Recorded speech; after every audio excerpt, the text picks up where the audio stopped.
Jangan lupa untuk subscribe dan nyalakan lonceng notifikasinya.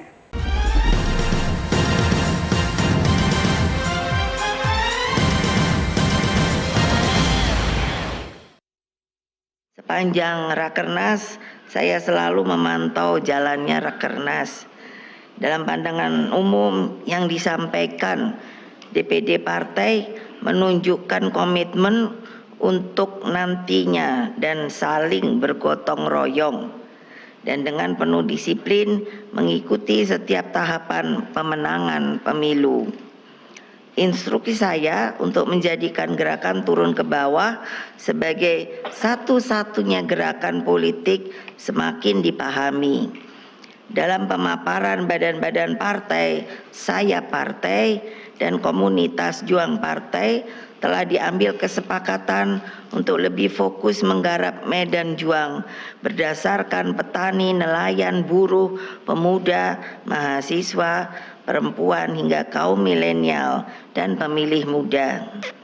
Pembahasan berkaitan dengan peningkatan kualitas manajemen atau tata kelola partai dengan menerapkan berbagai aplikasi teknologi juga dilakukan dengan penuh antusias.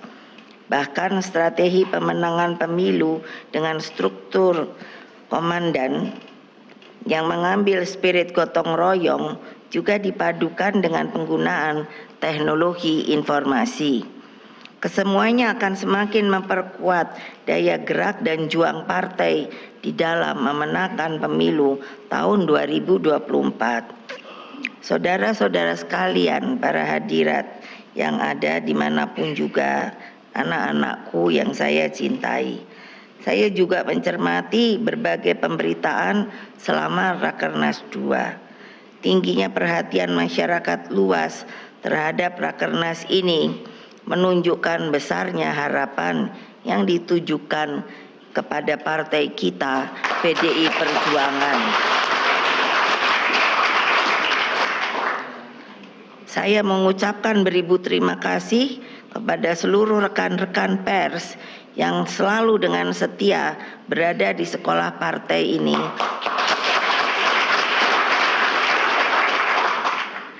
Tanpa kenal lelah, saya lihat yang namanya media terus mengikuti. Tadi saya berfoto bersama. Sekarang saya dapat apa ya? Dapat julukan si cantik.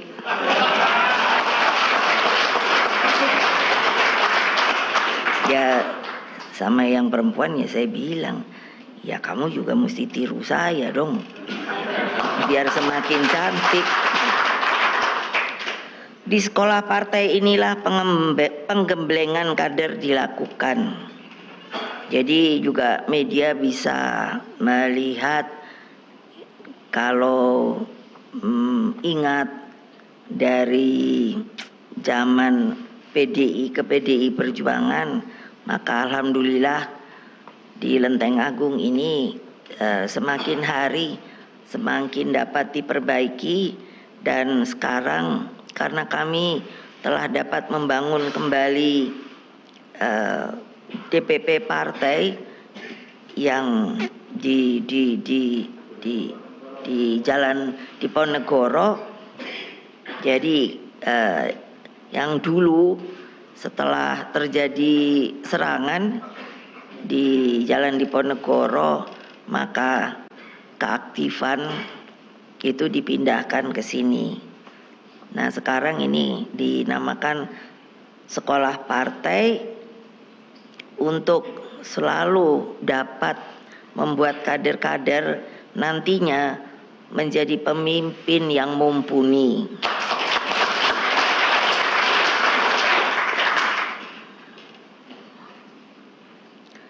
Tentu semuanya berpikir, kenapa ya Ibu? Sudah banyak itu pertanyaan. Kapan mau mendeklarasikan calon presiden dan calon wakil presiden? Ya sabarlah sedikit.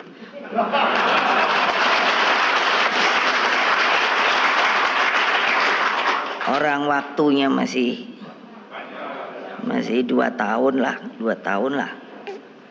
Ya boleh dong, saya umpetin aja terus. Karena saya toh pernah mengatakan di sekolah BIN ketika Stein, ketika saya diundang ke sana, saya mengatakan begini, dan ini dari sisi pengalaman saya yang bermain politik itu sudah dari tahun 86 terjun. Jadi akhirnya saya membuat kesimpulan, menjadi presiden itu sebetulnya mudah. Karena apa? Saya mengatakan dari pejabat sampai presiden itu karena aturannya sudah dibuat. Tetapi yang sering saya renungkan adalah mencari sosok pemimpin. Karena apa? Kalau pejabat, presiden pun sebenarnya itu masuk pegawai negeri loh. Artinya digaji, lalu ada pensiunnya. Cuman tentu kalau presiden itu kalau tidak terpilih lagi atau karena telah dibuat oleh konstitusi kita bahwa hanya bisa 2 kali. Nah, jadi setelah pensiun saya dapat pensiun presiden. Tapi lucu republik ini, karena ya itulah banyak hal baru yang terjadi. Jadi saya kan wapres dan setelah itu presiden. Jadi ketika dua-duanya telah saya lalui, saya baru tahu. Karena dari Seknek mengatakan begini, ibu dapat pensiun. Oh ya iyalah, bagus, terima kasih. Cuman ibu harus milih. Harus milih apa? Ibu mau pensiun wapres atau ini benar loh. Ini bukan bohong. Ibu mau pensiun wapres atau ibu mau pensiun presiden? Jadi kan ya saya nanya, kalau menurut kamu sebaiknya yang mana? Jadi dari Seknek bilang, ya tentu yang presiden. Ya sudah saja, masukkan ke rekening saya yang presiden. Jadi bayangkan ini media. Kalau mau tulis bolehlah. Jadi supaya tahu. Jadi bakti saya sebagai wapres itu saya terus garuk-garuk kepala. Jadi sebenarnya ada ya. Ya mestinya kan dapat dua-duanya ya. Jadi urusan seperti begini saya cerita kepada ibu Ani, Mbak Ani, saya bilang Menteri Keuangan, Republik ini lucu loh Mbak. Terus beliau ketawa, ya nanti suatu saat kan bisa dirubah Bu, karena ya itu ternyata ya saya pertama gitu loh. Jadi rupanya kan itu harus dirubah lagi peraturannya. Jadi sayanya yang rugi. Tapi buat saya tidak jadi persoalan, karena itu bakti saya bagi negeri. Nah, apa sih yang dicari itu pemimpin. Dengan melihat tantangan ke depan yang tidak ringan, seperti yang telah dikatakan oleh Presiden kita Pak Jokowi waktu pembukaan, bahwa yang paling beliau sendiri merasa sampai pada sebuah tingkat prihatin karena apa? Tantangan ke depan yang tidak ringan seperti ketidakpastian global, ancaman resesi dunia, krisis pangan dan masih banyak yang lainnya.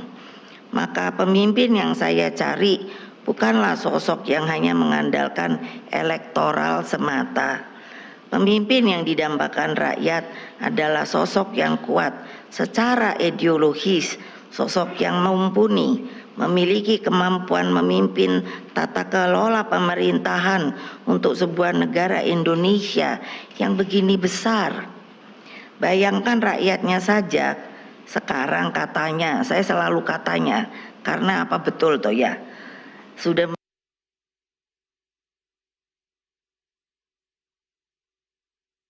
kemungkinan akan terjadi perubahan dari sisi kependudukan dunia.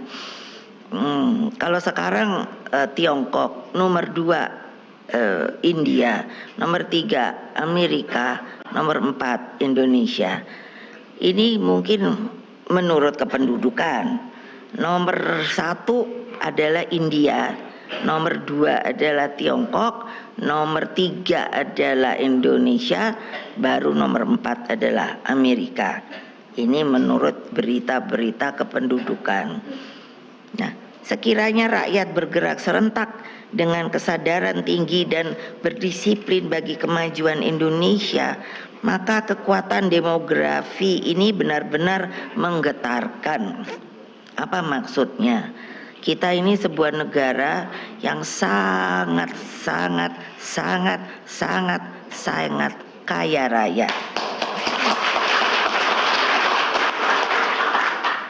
Saya tidak pernah bosan mengatakan, ingat loh, sudah mestinya kapok yang jadi rakyat Indonesia.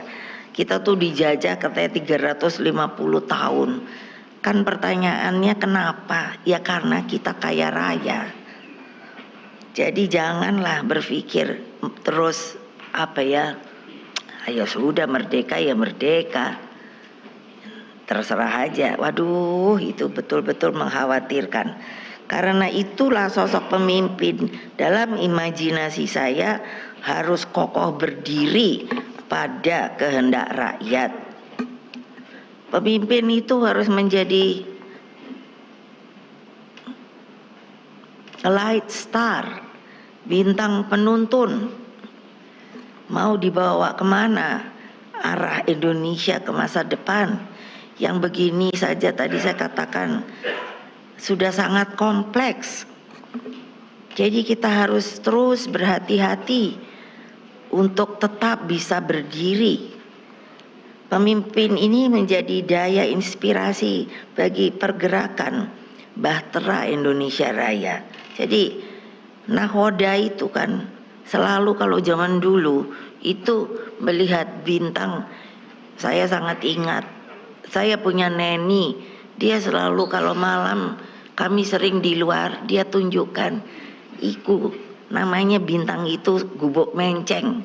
Tapi itu sebenarnya menjadi tempat pengarah untuk nelayan, untuk nakoda kapal. Tentu sekarang sudah dengan teknologi kita dapat menentukan arah dan tujuan, sehingga membawa kejayaan Indonesia tercinta yang diharapkan. Mengapa?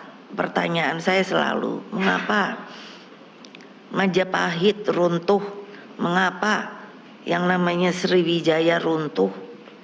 Karena apa? Menurut saya antara lain karena mereka tidak bersiap diri untuk terus membawa perahu itu maju ke depan. Mungkin mereka stuck dalam artian tidak bisa mengkalkulasi masa depan yang seperti apa pada waktu itu.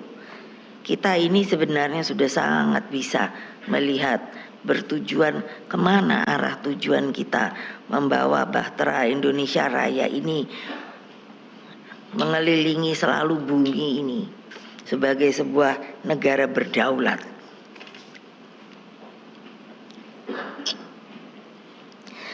Kalau bicara soal pemimpin dalam gambaran saya, tentu tidak akan terlepas dari sosok Bung Karno yang mampu memberikan arah masa depan dan kokoh mengakar di tengah rakyat dan selalu diperhitungkan di dunia internasional karena visi dan kemampuannya di dalam menggalang solidaritas bangsa Asia, Afrika, dan Amerika Latin.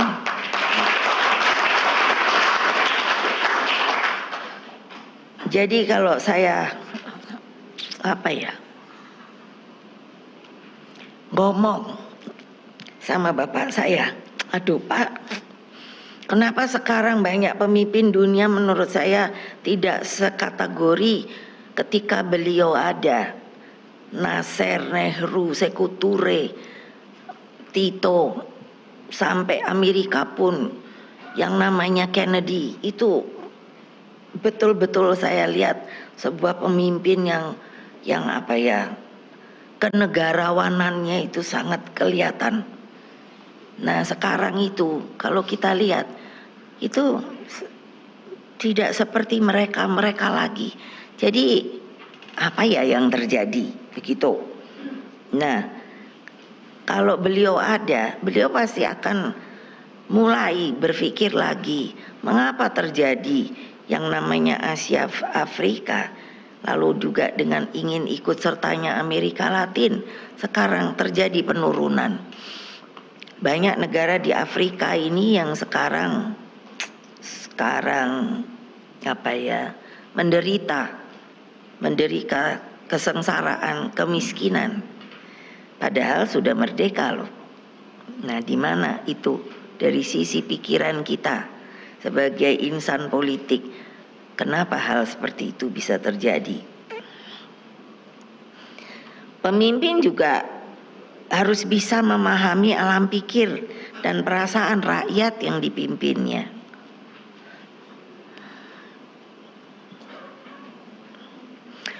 Sehingga ketika berkali-kali dan sepertinya kurang difahami, kenapa kalau partai lain tidak ada pemberian hak prerogatif kepada ketua umumnya?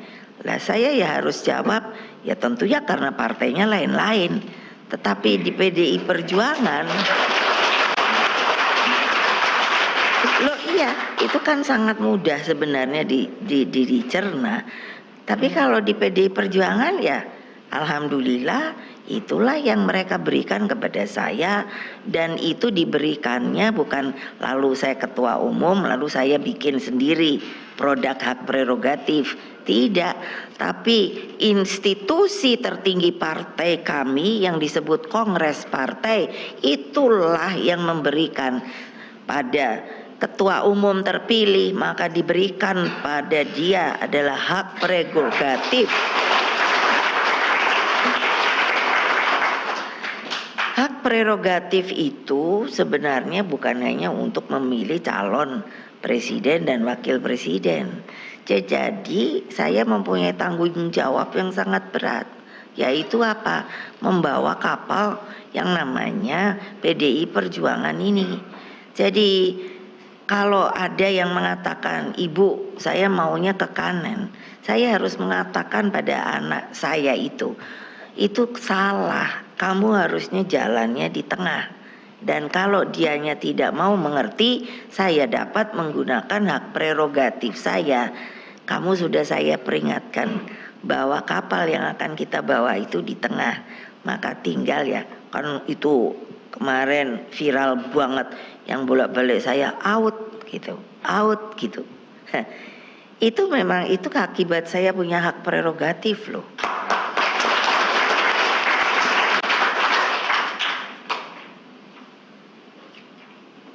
Jadi bukan gampang-gampang.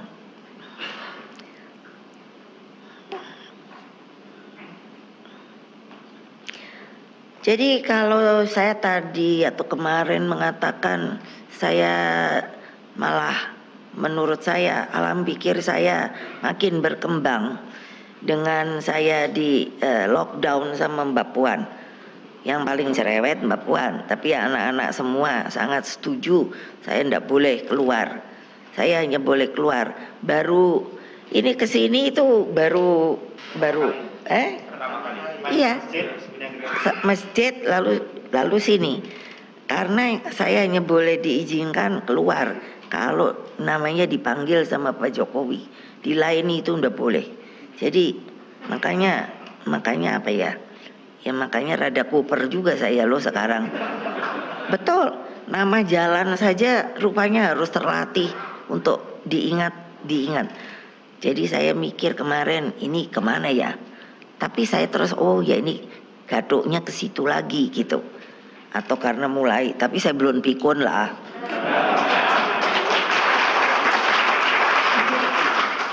Jadi pertanyaan terbesar saya adalah mengapa sebuah negara itu bangsanya itu bisa bangun menjadi sebuah, katakan, kerajaan kalau zaman dulu, lalu superpower, tapi setelah itu kok bisa turun. Jadi kan sebuah pertanyaan besar yang harus kita semuanya sebetulnya ikut berpikir mengenai hal tersebut. Jadi kalau kita sendiri Indonesia ini tidak mau semuanya, jadi ya wartawan juga harus berpikir. Jadi bukannya terkotak-kotak, tidak, seluruh bangsa ini harus berpikir mempertahankan republik yang telah didirikan oleh para pendiri kita. Mau sampai kapan? Bayangkan yang namanya Romawi itu jatuh blab. Genghis Khan itu bisa sudah menguasai yang namanya kerajaannya itu begitu luasnya, itu pun bisa blab.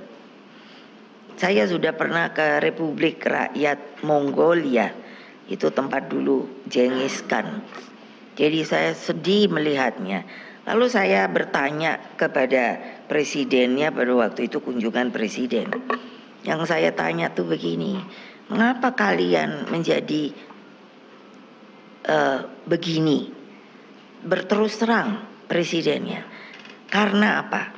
Rupanya dulu Genghis Khan itu kan nomaden ya. Jadi dia hanya pergi ke sebuah negara tapi terus ditinggalkan. Jadi tidak dirumat, tidak dipelihara. Itu kata presiden di sana itu. Bilang, itulah mungkin kesalahan dari waktu itu dari pemimpin kami. Nah, coba ini saya quote karena saya ketemu presidennya. Jangan dipikir nanti itu ibu sendiri ngomong sendiri. No. Jadi supaya Indonesia ini bisa terus ada, itu kan tujuannya harus dipindahkan. Semangat itu kan harus terus diberikan. Keturunan kita menerimanya. Nah, kalau banyak orang masih berpikir, oh Pancasila suatu saat bisa dirubah. No, tidak cocok. Tidak cocok. Saudara-saudara sekalian, saya tidak melebih-lebihkan, namun sejarah mengajarkan bagaimana pemimpin berperan penting bagi kelangsungan hidup suatu bangsa atau bagi mati hidupnya suatu bangsa. Bayangkan, saya merasa berterima kasih bahwa saya tidak salah pilih. Ketika waktu saya mendeklar Pak Jokowi, orang kan dengan sinis mengatakan, siapa toh Jokowi gitu, nggak dikenal. Kok Ibu Mega berani-berani mengajukan dia? Saya diam saja. Tapi kan saya bisa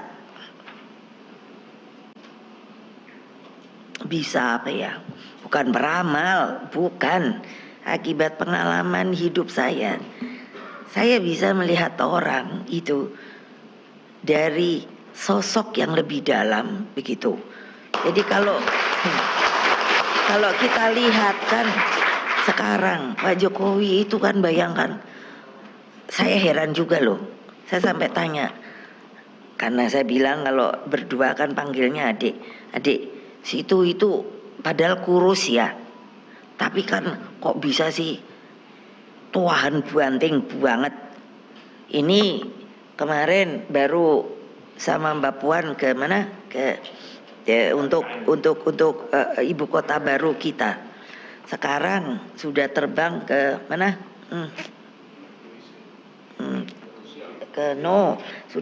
Udah jadi belum ya? Ke ini belum. Nah, nanti ini rencananya akan pergi ke Ukraine. Dari Ukraine mau ke itu ke Jerman, lalu Jerman, Ukraine ke Rusia, ya melalui Poland. Jadi untuk jadi berhenti di Poland, dari Poland ke Ukraina naik kapal, naik kereta 12 jam, balik lagi, lalu ke Rusia, dari Rusia lalu ke Saudi Arabia. Ya itu maksud saya.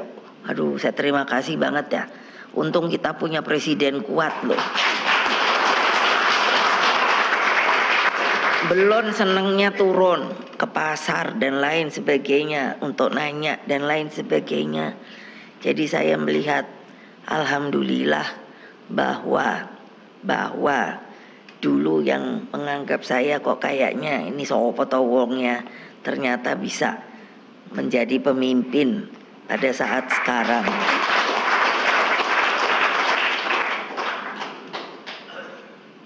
Loh iya loh, kadang orang itu kok mau nutup-nutupi. Orang yang milih itu Pak Jokowi ya saya kok. Kok kayaknya itu jejak kayak mau dihilang-hilangkan gitu loh. Loh enak bener loh. Loh makanya sudahlah, tunggulah. Kalau saya, ya nggak mungkin dong. Dari mulut saya nggak akan keluar nanti siapa yang mau saya jadikan gitu loh. Nanti kan wartawan udah boleh mikir nih ya. Kalau saya ngomong gini kan yang diambil tuh artinya di quote, bukannya cerita langsung panjang. Jadi yang kemarin saya dengerin saya ketawa sendiri sampai ini sekretaris saya, kok ibu sabar banget ya. Saya aja udah mau marah loh bu katanya. Loh ngopo kok kamu marah? Orang yang diomongi saya. Iya bayangin kok ibu ketawa sih. Ngomongi koalisi, ngomongi manuver, ngomongi. Aku tuh bilang ya biarin aja ya. Emangnya kenapa? Orang kayaknya maunya begitu. Jadi kan, nah kalau coba ya ini wartawan boleh dong. Saya ngomong. Coba kalian gak boleh masuk sama saya, gak dapat berita dah. Ya iyalah. Terus nanti ngomonginnya gitu lain lagi dah. Kenapa sih sering guling-guling ya? Iya kan, apa namanya kok guling-guling salah ya? Apa namanya? Goreng.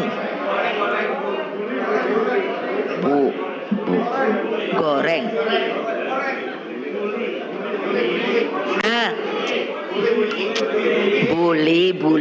Bully. Iya kok bullying aja toyo. Hai. Nanti mungkin tulisannya gini. Si cantik melakukan ini gitu. Coba besok coba lihat dulu. Ya habisnya loh. Benernya mestinya kalian bayar saya loh. Masuk dalam pemberitaan. Ada berita gitu loh. Beritanya terus saya kan suruh lihat. Nah, saya suka males loh. Saya nggak punya telepon, jadi yang saya suruh ini lihat itu yang namanya apa namanya bukannya apa satu lagi sosmed. Nah tuh kan saya tahu suka lupa nama. Coba lihat sosmednya apa sih gitu. Nah terus kan wah bu ya itu sekretaris saya bilang aduh bu saya udah gemes banget gitu. Kok ibu malah baca ketawa. Loh emangnya saya gak boleh ketawa? Loh lumayan toh, jelek-jelek juga orang banyak nginget saya. Aduh Ibu Mega keren gitu loh.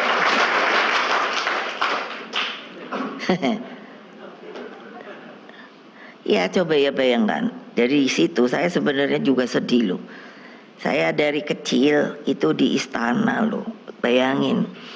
Lahir di Jogja, begitu lahir pakai pengumuman dari istana kepresidenan. Ada tuh, saya masih ada ininya, dapat bahwa telah lahir putri pertama Presiden Republik Indonesia pertama, anak kedua gitu.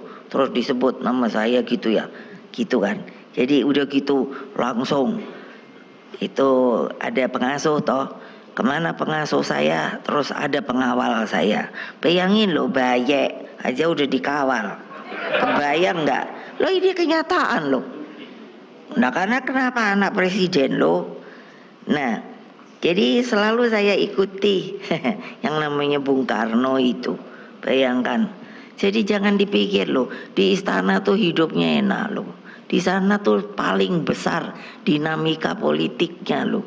Saya liatin aja itu bapak-bapak bangsa kita kalau ketemu gitu. Iya loh. Jadi menurut saya mereka itu kaliber besar loh.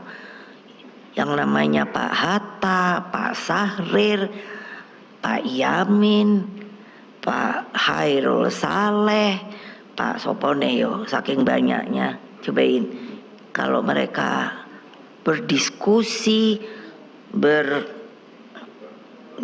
sampai pada tingkat debat begitu. Tapi memori saya mengatakan sangat masuk akal. Itu gak ada untuk perorangan. Semua buat Indonesia merdeka. Sudah merdeka kan? Kan baru. Jadi mesti begini, mesti begitu gitu. Mesti begini. Dan ya kalau sudah itu yang saya bilang, manggilnya Bung. Mesti begini Bung Karno, bukannya mesti begini Bapak Presiden, enggak. Mesti gini loh Bung, gitu. Dengar saya. Jadi saya merasa kangen gitu. Kapan ya suasana kebangsaan yang pernah saya dengar dan rasakan ini itu juga muncul kembali gitu loh, bahwa yang namanya keinginan dari para pendiri tokoh ini bisa di-sharingkan kembali kepada kita gitu loh, bahwa negara kita harus begini, harus begitu. Nah orang baru mau minta 1 kali amandemen, 1 kali dan tidak ada sembunyi. 1 kali amandemen, MPR tuh harus naik lagi menjadi tertinggi. Alah gitu aja ya ribut toyo, coba. Padahal sebenarnya yang diributkan apa? Karena realitanya kita ini sekarang tidak ada loh sebuah proses panjang yang ditata ke depan begitu. Nanti kalau saya bicara Tiongkok, nah mulai deh ada aja yang mulai wah ini nyontoh komunis gitu. Tidak, sebagai sebuah pembelajaran saja. Bagaimana bangsa itu ini sudah memproyeksikan untuk 100 tahunnya. Dan kemarin lagi ketika merayakan 100 tahun partainya sudah memproyeksikan lagi untuk 100 tahun berikutnya. Hebat banget menurut saya. Jadi apa? Jadi itu kan semangat elan perjuangan dan dari para pemimpinnya itu memang bisa gitu loh, sangat mengerti kemana tujuannya gitu. Karena apa? Ya maunya saya sih kita tuh juga akan mengalami hal seperti itu. 1 abad, 2 abad, 3 abad, 4 abad, 5 abad. Apa nggak kepengen ya anak cucu kita selalu bangga gitu kalau ditanya who are you gitu, I'm Indonesian gitu. Rasanya kok saya bangga loh.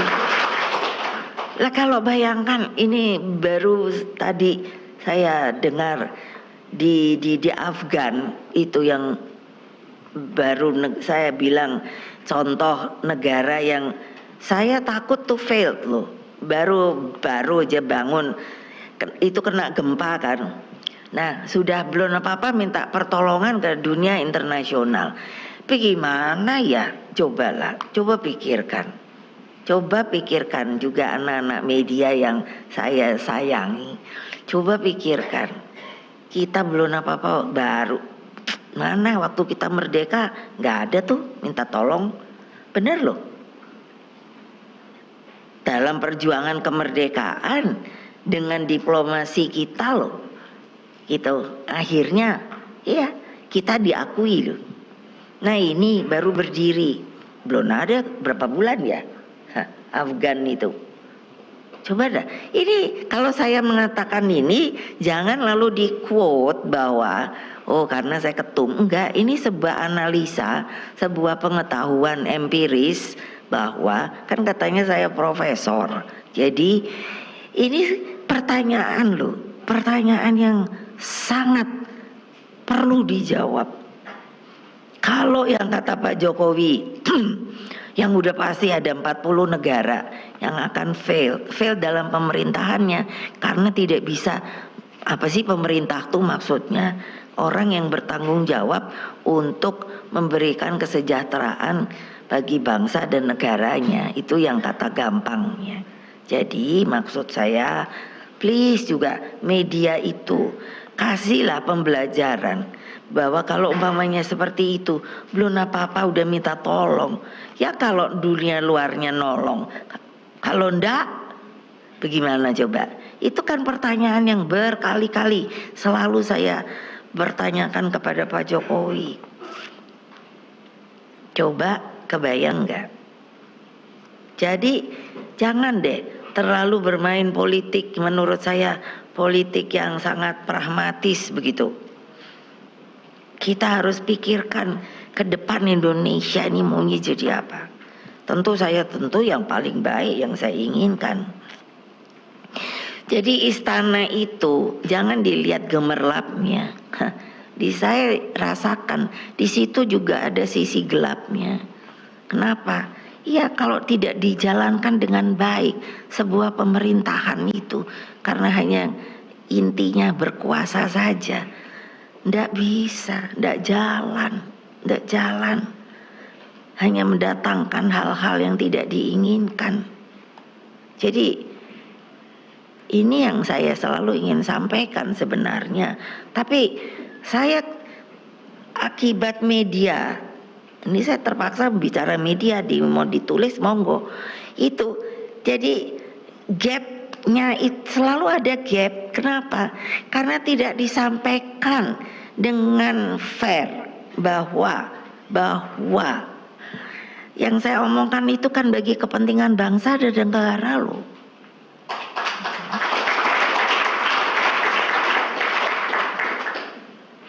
Sampai saya kalau bisa ngomong kepada anak-anak saya itu sampai seperti itu. Karena apa? Karena harus ada tonggak. Partai politik itu, organisasi partai politik adalah alat perjuangan.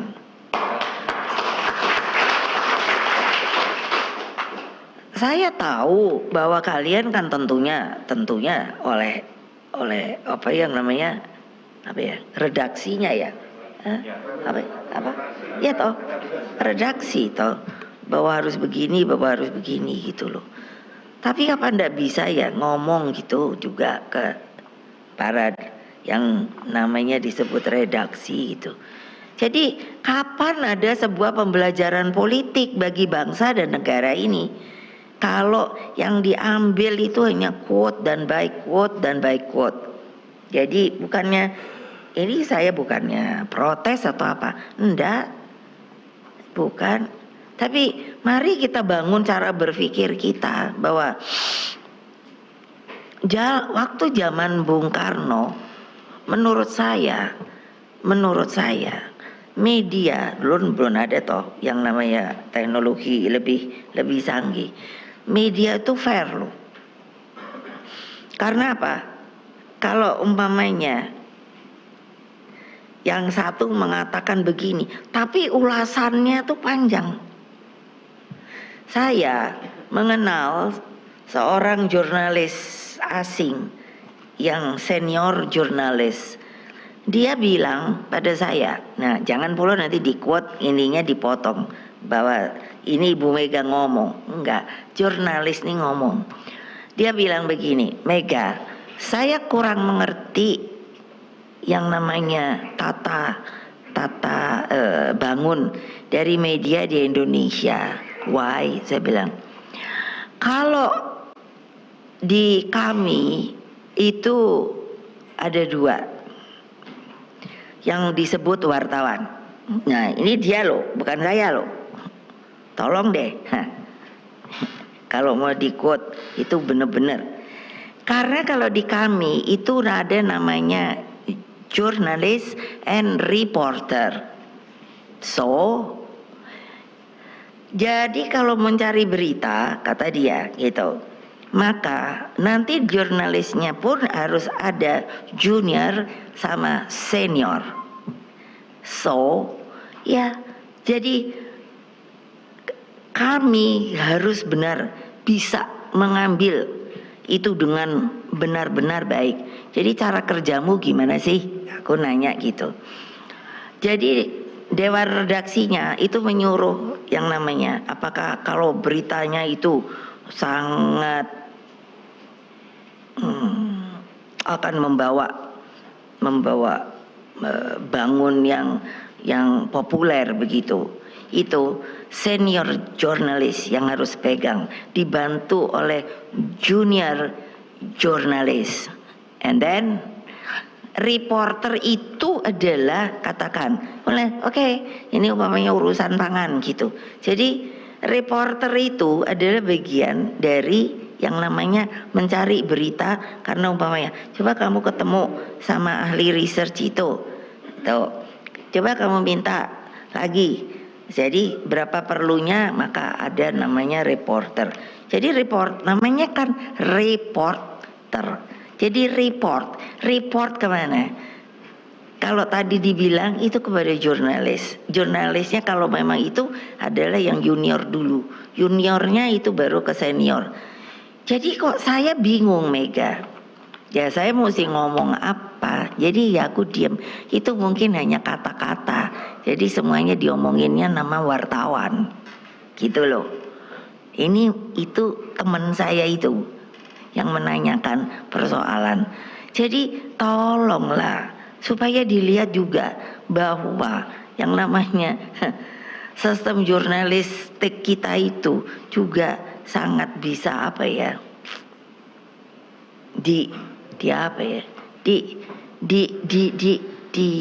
diangkat supaya saya jadi mikir, supaya jangan ngomong salah gitu loh. Kalian kan bisa yang ngomong kayak begitu. Jadi benar-benar itu kalau umpamanya beritanya itu ndak benar, udah dah mabok dah, pasti langsung ya dimarahi lah. Kok kamu dapat beritanya begitu? Karena pada kenyataan sangat mudah untuk dijatuhkan oleh yang lain. Di kita kan enggak, karena rakyat kita tuh baik dan sangat haus kepada yang namanya pemberitahuan.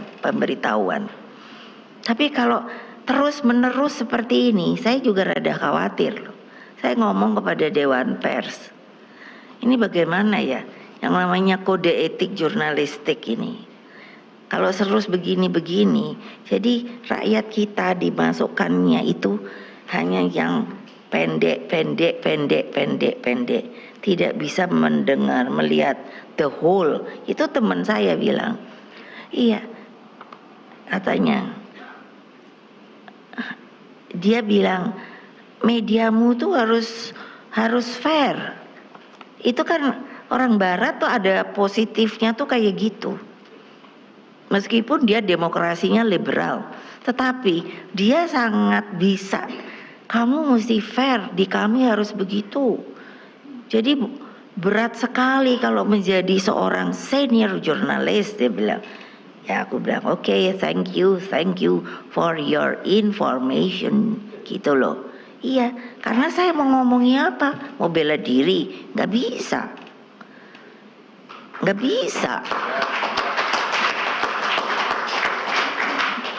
Coba, mesti yang kamu tepuk tangan loh.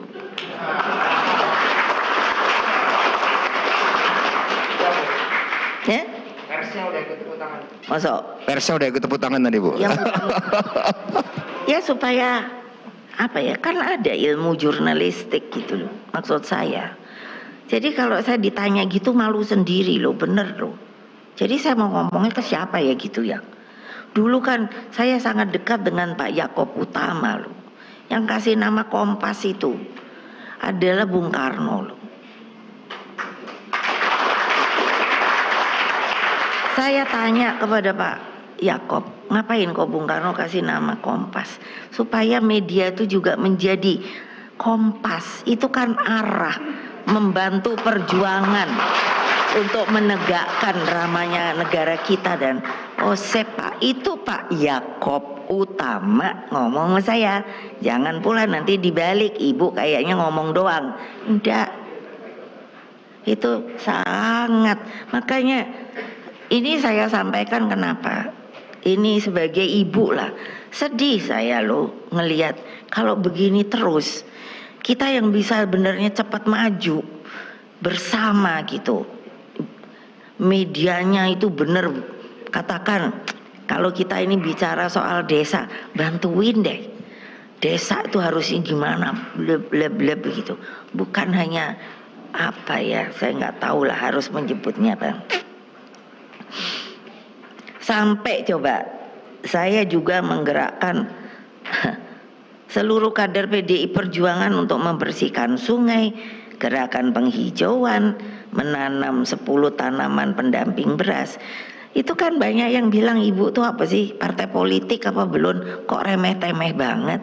Enggak loh, itu kehidupan loh, kehidupan ya. Sampai presiden saja sudah mengatakan kekhawatirannya akibat global warming ini. Kenapa nggak beri masukan kepada rakyat yang dimaksud kekhawatiran tuh opo gitu. Mengapa? Seperti kita lihat sampah itu di sungai.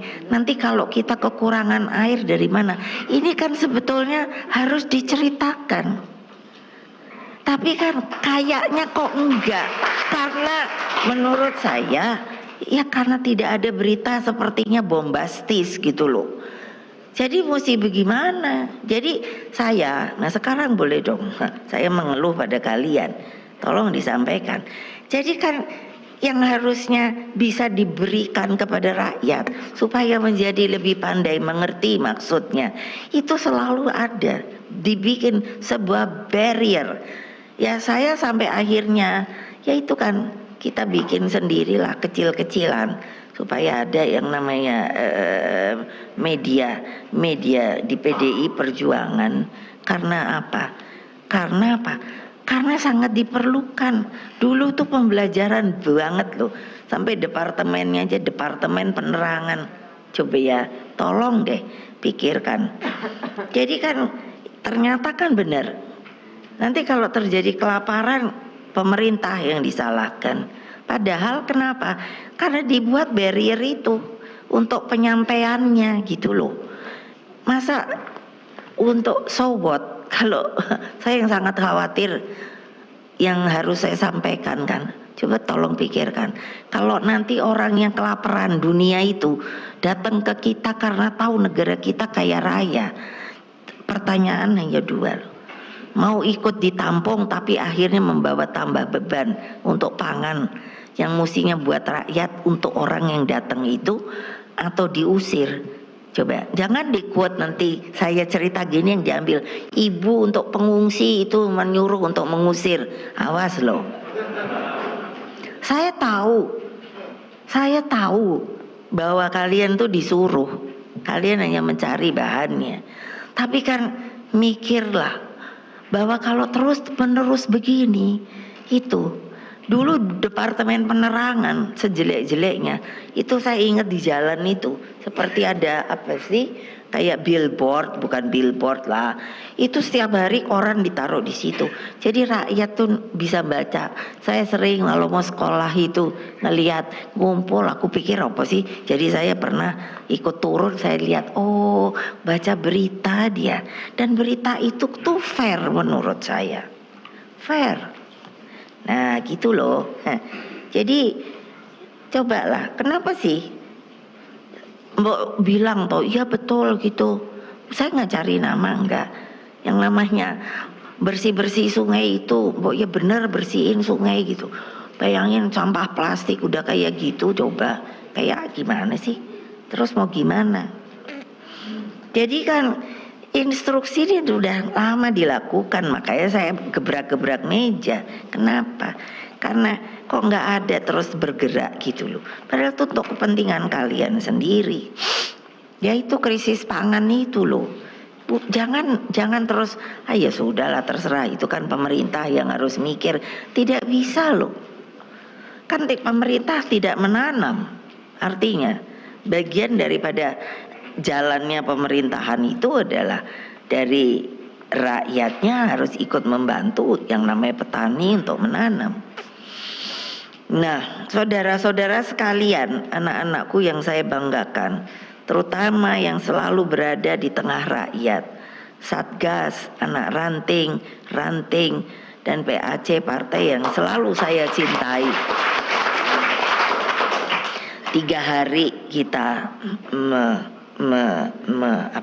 sharing pikiran dengan bekerja keras, dan saya lihat disiplinnya sudah lebih daripada waktu-waktu yang lalu. Telah ada rekomendasi internal yang sebaiknya benar-benar dijalankan.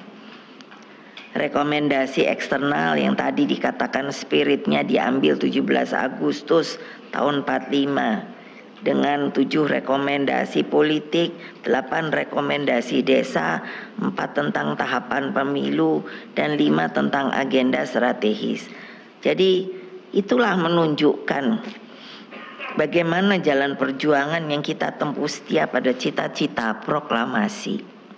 Nah, akhirnya selamat kembali ke rumah masing-masing. Perhebatlah semangat juang.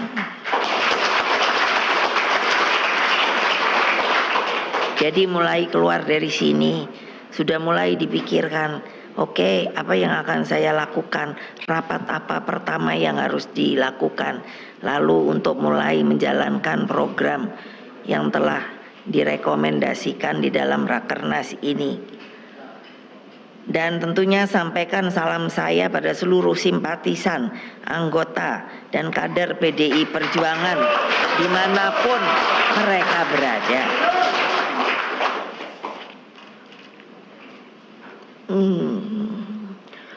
Jadi kalau di kami, apa yang kami olah ini adalah membentuk yang namanya jalan kerakyatan. Jadi kekuatan partai itu sekali lagi yang otentik, artinya tidak bisa dipalsukan, otentik, yaitu rakyat.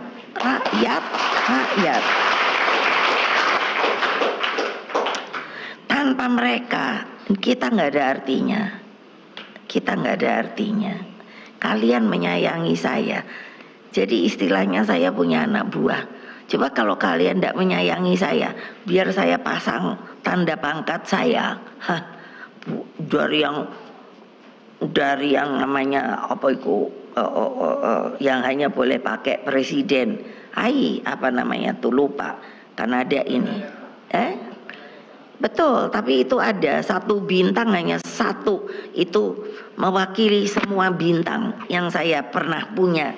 Jadi boleh dipakai hanya itu saja, karena kalau itu 1 itu sudah harus tahu bahwa dia adalah seorang presiden gitu.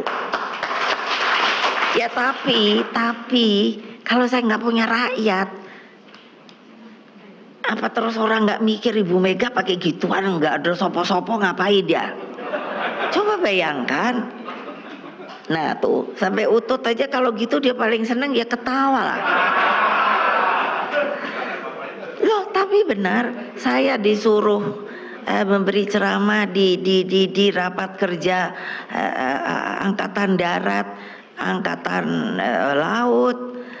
Jadi saya bilang, dengan segala hormat saya mengingatkan, saya pernah menjadi panglima tertinggi kamu. Tolong ingatlah, yang namanya anak buahmu itu adalah rakyatmu. Karena biar kamu pakai itu bintang-bintang dengan pangkat jenderal, setelah mungkin bintang 7. Kalau tidak ada yang menyebut siap jenderal, nggak ada artinya. Tidak ada artinya.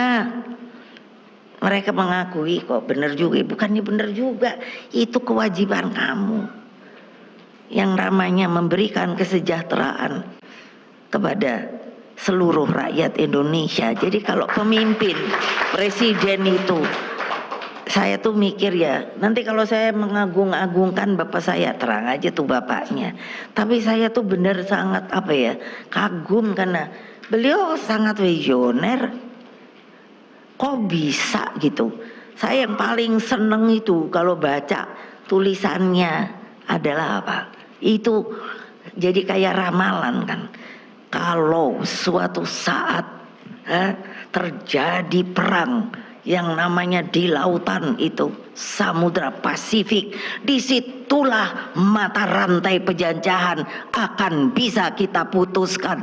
Waduh, aku tuh mikirinnya, wow, bayangkan, wow, kok bisa ya, dan membuat kata-kata seperti itu, dan itu terjadi. Itulah yang menurut saya luar biasa. Kok bisa menghitung benar-benar? Coba. Di situ sebetulnya kan terjadi kekagokan ya. Apa maksudnya? Ya, Jepang saja itu bayangkan 3 tahunan aja.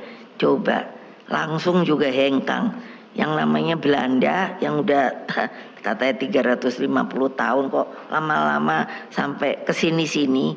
Saya suruh ahli sejarah, suruh cari dokumentasi. Ini bener loh, tanya Pak Hasto. Apa toh namanya itu kumpulan sejarawan tuh apa namanya? Toh kumpulan sejarawan tuh loh yang apa? Nah itu, iya itu supaya otentik, suruh nyari ke Belanda. Coba deh, tolong dihitung. Yang datang itu kan bukan pemerintah Belanda ya, VOC kan. Verenigde Oost-Indische. Jadi pedagang apa dihitung dari situ gitu loh, atau datangnya setelah itu pemerintah Belanda. Loh kok menurut saya bangsa Indonesia tuh emang melempem banget ya. Kok seneng yo dijajah 350 tahun. Loh kalau saya suka mikir tuh boleh. Saya sampai berimajinasi. Coba aku hidup tahun segitu itu, tak hantemi semua. Lah betul loh. Pemirsa, demikian pidato yang disampaikan oleh Ketua Umum PDI Perjuangan Megawati Soekarnoputri dalam penutupan Rakernas kedua PDIP yang telah berlangsung dari tanggal 21 hingga 23 Juni 2022. Dalam penutupan Rakernas kedua PDIP ini tidak ada pengumuman nama Capres-Cawapres yang akan diusung oleh PDIP. Mengenai hal ini, Megawati Soekarnoputri mengatakan bahwa meminta semua pihak bersabar menanti Capres-Cawapres dari PDIP dan menyebut waktu penentuan Capres-Cawapres masih lama sehingga ia masih menyembunyikan nama-nama dari Capres-Cawapres dari PDIP. Dan pemirsa, demikian breaking news Metro TV untuk kali ini. Tetaplah bersama kami, sesaat lagi Metro hari ini akan segera hadir untuk Anda.